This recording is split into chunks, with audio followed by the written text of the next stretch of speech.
ঘটি আমার তেমন হয়, কে জানি তো তার পিরিতে পুরিবে কপাল।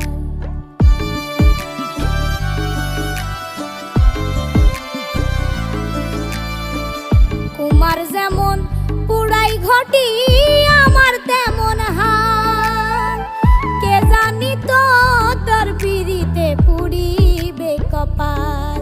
মল্লিক কান্দে সর্বদাই পাখি আইরে ফিরে আয়।